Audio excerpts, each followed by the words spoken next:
Ro, it's great to have you speaking to us for the Cambridge Climate Lecture Series. How long have you been living in Cambridge? Oh, 30-something years.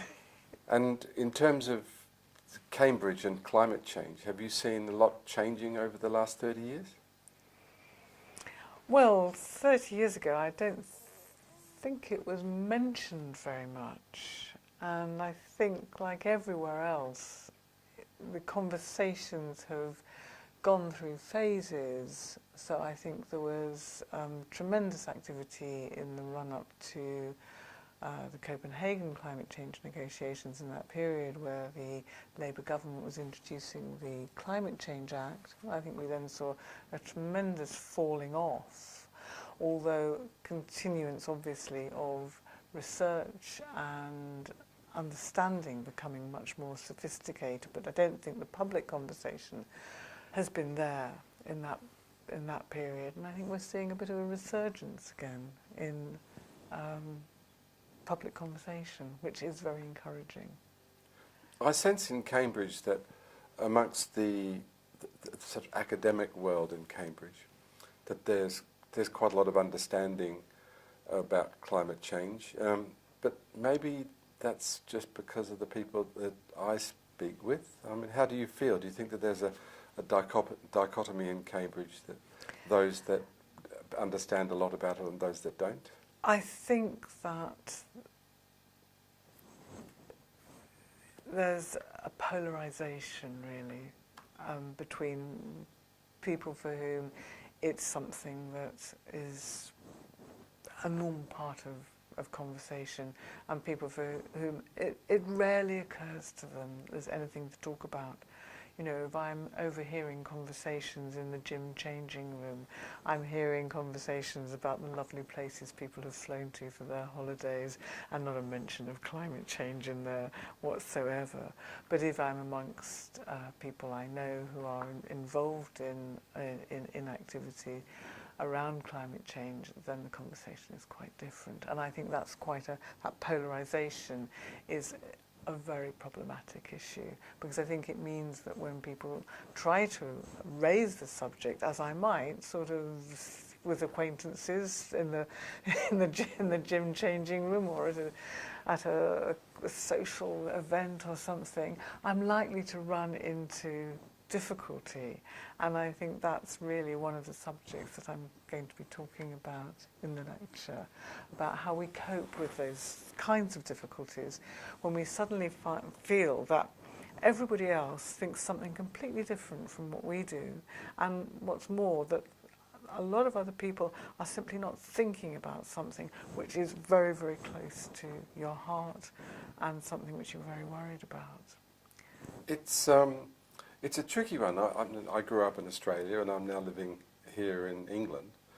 And of course there are weddings and funerals and birthdays and Christmases, and an expectation that, well, of course I would go to a wedding or I'd go to a funeral. But I feel as if, because I work in the area of climate change, that I ought not to be going to these weddings and these funerals. And it gets to me. I feel anxious about it, but I'm not sure that anybody else does. And I don't think anyone would think twice. Yeah, of course you've got to go to the funeral. And I don't think there's an of course, but it's hard. Do you speak about it to anybody? Well, I try to. In fact, the times I tend to speak about it is actually in public lectures, when I will be saying this, say, well, here's something to think about. Should I be going to my mum's funeral?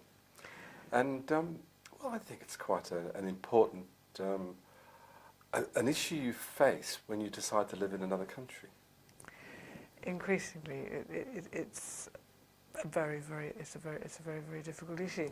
But I suppose I was wondering about how you respond when somebody says, "Oh, you are coming to Cousin Joe's wedding." What do you say? How do you handle it? Do you refuse to go, or I haven't had that direct problem. I make up a story about how I might handle it, which is that, you know, my cousin Joe, or the one I say, I make up a story about my niece Sophie in Australia, that she'll get married, and I will say, look, I can't go to your wedding, but here's $1,000 because that's the money I'm going to save on the airfare. At which point you say, oh, I'm so glad you're not coming to my wedding. But I feel as if we ought to be thinking like that, that, you know, I could go for a holiday in New Zealand, or if I had a spare couple of £1,000, because that's what it costs to go to New Zealand, I could have a really nice holiday in Cornwall. What interests me about what you've just said, Hugh, is that you can talk about this in a public lecture, but you're not really talking about it day to day in your everyday conversation. And one of the things which I'm going to be talking about is how we can talk about these things in our day-to-day conversation, about how we can stop being afraid to bring the subject up. Because I think your experience is perhaps very common for people who are inside the silo of climate change conversation, is that we don't know how to take it outside, because so often we find ourselves feeling embarrassed, anxious, awkward and upset, and so we retreat, and we perceive very rapidly that whoever it is we're trying to raise it with is also getting embarrassed, anxious, awkward and upset, and so we back down very, very quickly and are happy to allow the subject to be changed. And so I think what I'm wanting to do is to try to give people some of the tools which will enable them to talk more readily and more effectively about climate change. And I think a lot of these tools are psychological. They're not about the content, because in order to talk about climate change, I've often said in the past, you really only need to know 3 things, and one of them is that it's happening, the other one is that it's real, and the third one is that it's caused by us. And that's really about all the factual information you need. And yet you often find that people will be full of detail when they try to talk about it, and they focus on the content. They don't focus on the experience of what it means to know some of these very, very difficult things. I think that's right. When you say, oh, well, I mean, it doesn't matter if I fly to New Zealand because the plane will be going anyway. There's always empty seats. And you think, well, yes, but if everybody stopped flying, then there'd be no planes. I mean, if everybody does it, but everyone's not going to do it, so why should I? I think you very rapidly start to go round in circles when you start to try to confront fact with fact. Because underneath the fact is a feeling, and the feeling in your example might be that I don't want to stop flying, or it might be this is just such a huge and difficult problem, I don't want to think about it, or it might be that you just don't want that conversation disrupted. And I think that the moment you begin to realise that there's a feeling there, you can begin to talk about the feeling instead. So that when somebody says, oh, the plane's going anyway, I might say, I might want to respond to that person by saying, I don't think you like the fact that I've raised this subject. And that might bring another defensive response. Oh no, feel free to talk about it if you want, I don't mind. You know, and I might say, well, I've certainly been feeling a bit awkward talking to you about it, because I know that you love to go to lots of really nice places on your holidays. So what I would be wanting to do all the time would be to open this conversation out away from what the facts are about how many people fly and what the footprint is of flying, and what can be done to jet engines to make them more efficient, all the other places that people go to. I would want to try to personalise it into how we were both feeling about it. And when you do that, you actually create a space in which a new idea may actually at some point be able to take hold. It may not. You may just have a conversation about how awkward you're both feeling. But to me, those are the conversations, that's one of the types of conversation that needs to happen. Well, it's true that if I get into a conversation about flying, it always ends up being about the numbers and about the facts. And then it might be, oh, well, but we're inventing battery-operated planes, or we can fly the planes on biofuels, and as you say, the conversation about, well, how do I feel about this whole thing? It never happens. Yeah. And you wonder whether people who do fly a lot because of their work on climate change are seen as being hypocrites. And so I feel, oh gosh, well, I'm one of those. And so I think, well, perhaps best not to talk about it. Not. Yes. And if I go somewhere, I won't tell anybody that I'm going, because I don't want to have to talk about it. So one of the experiences you're describing is really, the secret life of the climate change activist who, in a sense, you're in the closet.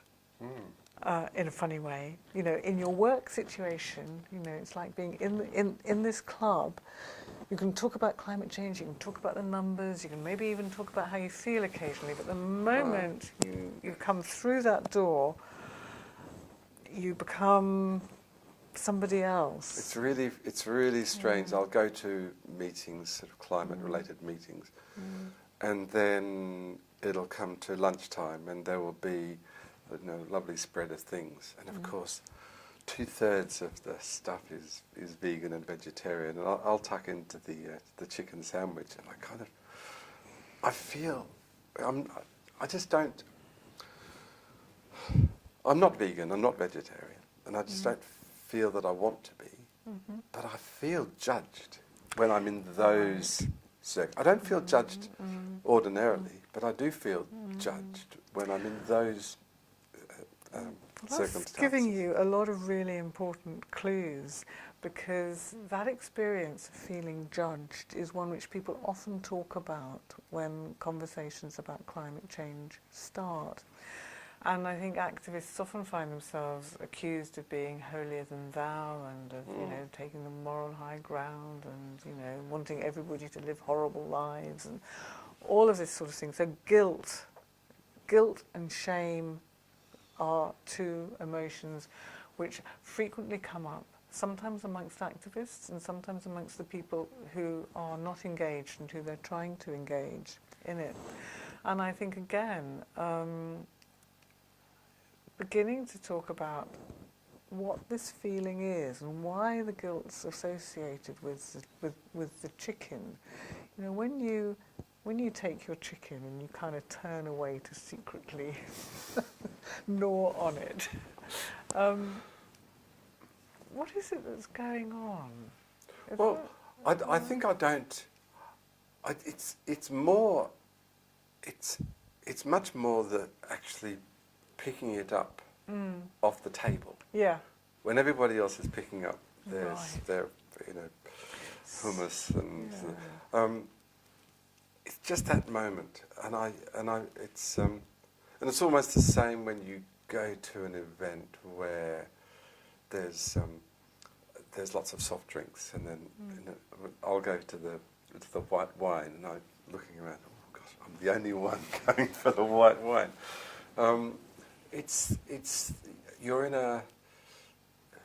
You feel as if you're in an environment where everybody's sort of trying and doesn't quite know how they're meant to be behaving, and in fact secretly they'd all like to be going for the white wine, but they. You're feeling a group pressure to conform, and there's part of you that doesn't want to. Well, see, I just won't do it. If I feel like a glass of wine, I'll have a glass of wine. Yeah, but I notice it. But you notice it, and you're feeling that pressure to conform. And I think there is something in the way that the environmental movement has been is often depicted, is that it doesn't want people to enjoy themselves. Oh, isn't it? And so, and the environmental movement sometimes does itself no favours, because it claims that some of the things that it likes to do are very enjoyable when for most people they're not. Most people would rather not. Yes, don't we all love camping in the rain with, Yeah. you know. I've been speaking with pretty high-powered climate scientists, Kevin Anderson, for example, Yes. who will say that he talks about the climate literati, the people who you see at these climate conferences, who have flown business class or first class and have taken a limousine to the airport, and who, have a second home somewhere in some glamorous part of the world. So their lifestyles are very carbon heavy.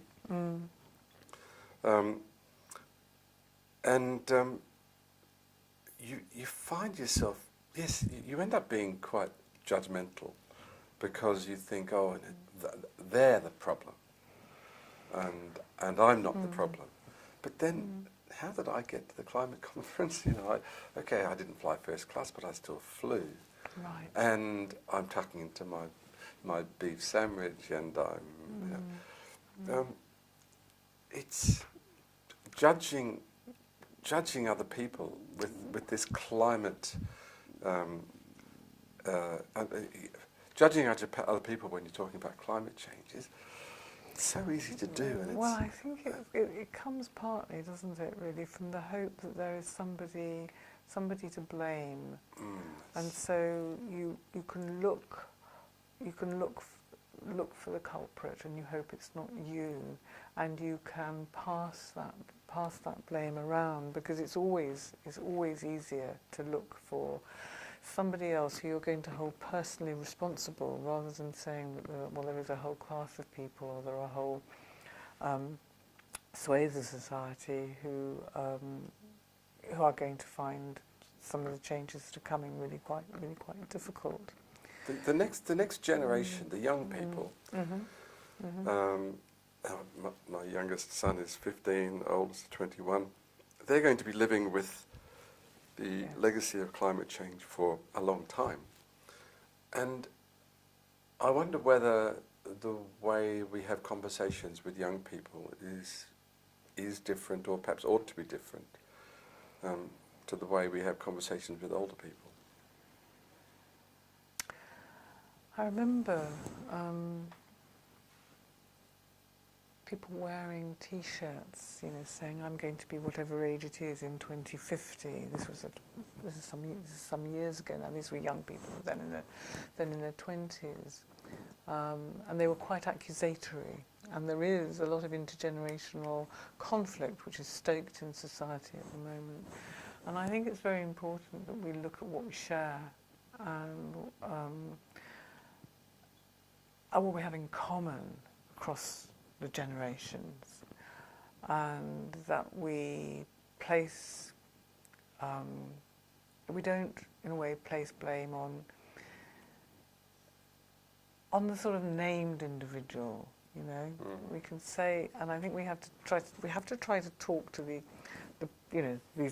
climate literati about what on earth they think they're doing, because most of the people who go to these conferences don't need to be there.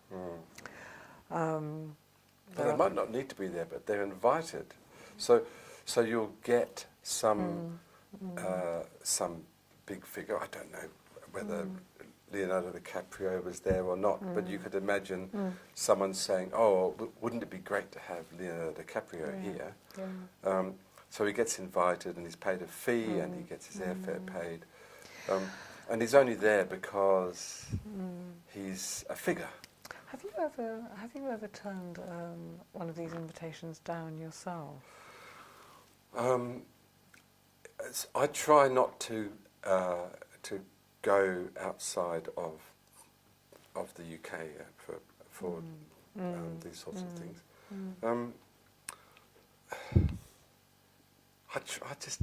I haven't, but I haven't pursued things outside of. Yes.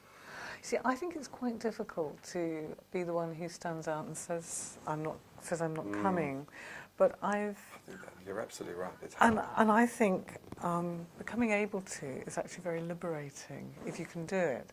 I've done it on a number of occasions. I'm not in your position, you know. I'm somebody who doesn't really matter when I say no, but I was invited to speak at whatever that big do was in California and recently, and I said no, and I explained why, and made a fuss about the why. I wasn't going to do it. I've done it on a number of occasions. I've been asked to go to all kinds of places, and I've said, I know that there are people in your country who have the skills that I have, and you have got to find them. I don't know who they are, but here's how you can find them. And I've found that personally very liberating, and I've also been very surprised by the effect that it's had on the people that I've said it to, who have quite often gone, oh. And I've often tried to do it in a Skype call rather than in an email, because you get a bigger effect. But this is all part of what I was talking about before, which is about becoming able to speak. Because actually what you're talking about is feeling silenced in these conversations. There are things you want to say which you don't say because you're afraid of the reception you're going to get when you say them. You're afraid that you're going to become seen as the person who is holier than thou, saying none of us should be flying. And one of the other things which I'm going to talk about when I do the lecture is about how we find a personal story that we tell about why we're doing things, about why we've taken the decisions that we've taken, and how we make that into a story that is convincing and doesn't leave other people feeling that we've told them off and told them what to do. And I think it's very important to have your own story that you can tell in 10 seconds or 30 seconds or 10 minutes if you happen to be given 10 minutes. But it's a story that you might bring out when you're chatting in a supermarket to the person who's bagging your shopping, or you might bring out in the gym changing room, or you might bring out at a family meeting, and you need to practice these and you need to rehearse them. And I'm going to be talking about how we make those stories, because I think that people inside the climate silo suffer from feeling that they can't speak outside of it. So how do you speak to different types of... I mean, if you're at a supermarket checkout and you notice that somebody's got things in their shopping that you think, oh my God, well, you don't know who they are. It reminds me of that. There was a comedy sketch, wasn't there, with the checkout assistant who was forever commenting on people's shopping. Oh, tampons! Oh, and such, So I wouldn't do that. But the kind of thing which I'm thinking of was when it was very hot in the summer, people would always be remarking on the heat, and so I had a line which would go, I've had enough of it, and it really worries me because of what this is indicating about what may happen. And I remember one checkout assistant said, "Oh, you mean climate change?" And I said, "Yeah, I think we're going to be getting more of this, and I think it's it really worries me." And so we had a conversation about being really worried, and it lasted maybe 15 seconds. Right. But it was a conversation about climate change. I then started doing that in every shop I went into. You know, Well, that's quite good, and I suppose once it works, but I wouldn't. Sort of try it again. What the point of it was I wasn't saying, "Oh, it's climate change." You don't know, but this is climate change. Yes. I was saying, "I'm really worried." So at the heart of it was that communication that I was really worried. And that was just one example of like one story I might have, yes. or I used to enjoy the heat, but actually it's really worrying me now. Something happened to make me really worried about it. Oh, and I would see some friends or colleagues walking down the street, and I would say, "Hello, hi there. So, what do you think of the climate?" Right. As a kind of, which is rather than what do you think of the weather, which is provocative. Yes, but it's kind of because I know them. Right. Okay. Yeah. Well, so the Cambridge Climate Lecture Series is meant to be a bit provocative. Right. And where the theme this year is can we fix it? Right. And kind of like Bob the Builder, the answer is yes, we can. And I think we've got to be positive, and we've got to be talking about climate change as positively as we can. And I'm not sure that we know how to talk about climate change positively, and perhaps that's something you will help us to address. I would put it differently. I would say we need to talk about climate change safely, because I think a lot of the truth is that we're in a situation of crisis and emergency, and we need to know what we have to do to get out. People have to know to get out of that, and that means facing things which are really difficult, like the fact that we're not prepared. This country is not prepared for climate change. It's not prepared for any of the emergencies we might face, quite frankly. But there are difficult things to be faced. So I think I would want to emphasise safety and seriousness rather than being positive. And so telling the truth, I think, is important. I will be talking about how we can tell the truth in ways that don't send people, running for cover, and how we can tell stories which inspire other people to join us rather than running away, and how we can understand the conflict that people feel about it. Because I think unless you acknowledge that people feel huge conflict about climate change and about the things that need to happen, I don't think you can really move forward. We're all ambivalent. You've talked to me just now about how ambivalent you are. You like your chicken sandwich. Well, we'll look forward to hearing your talk in the Cambridge Climate Lecture Series, and thank you very much. Thank you.